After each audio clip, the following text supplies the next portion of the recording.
All right, so here we're back to beat the clock. Jeez, I can't talk. All right, so I got my scope out. I was talking earlier about the LEDs flickering, and the problem was because of where it was plugged into the building. There's an issue with that side of the building. So what I'm going to do is I'm going to show you how the lights work. Now, right now I have the leads on the fuses for the GI. There's two fuses, one for the playfield, one for the back box. Okay. If you look at the scope here, you can see, you can't see because they're over top of each other, but if I change it, you can see that they're in sync with each other. Now, I'm going to switch. Now, before I even do that yet, let me explain how the lights are. The computer-controlled lights, if you're familiar, this is the first game from October, or no, what month? It was 1985, where they came out with the 6803 system. And you have the lamp control is on the logic board. One transistor will control two different lamps. Now, how does that work? Well, we're going to talk about that in a second. But if you have two lights that are out, you have to look and see, are they companion lights?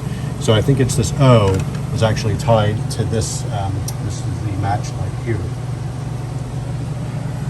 When two of them are out, obviously you can look for broken wire. It could be the transistor.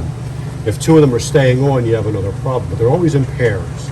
Now, the way one is turned on as opposed to the other one, if you want the O instead of the match light to come on, is that they have two separate power supplies. And you can see you have A phase and B phase. So if you look here, the left out lane is number 18 wire, which is red and black. And you can see that that's on the B phase. So if we look for another 18,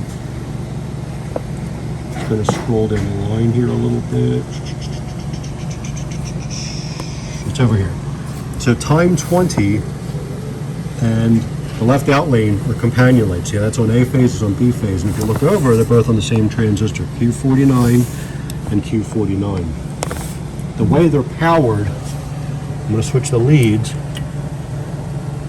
You have an A phase and then a B phase. So now if you look at the scope display, you can see they're off and on at different times. And that's how you have one transistor control two different lights.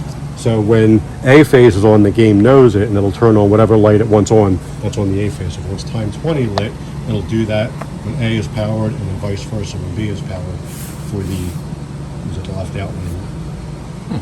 A lot of people don't understand that. It took me a little bit of time to figure that out. So you always look and see if you have two lights out.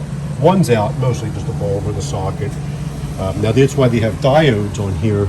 Even though they're individually driven by transistors like the early Bally system, the diode prevents the other bulb from lighting. So if this diode was a short, when that light is lit, the other one will stay on because the power is going to feed through.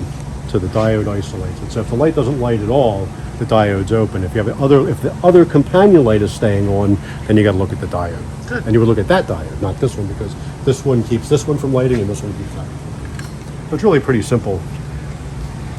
If you have any questions, send me an email.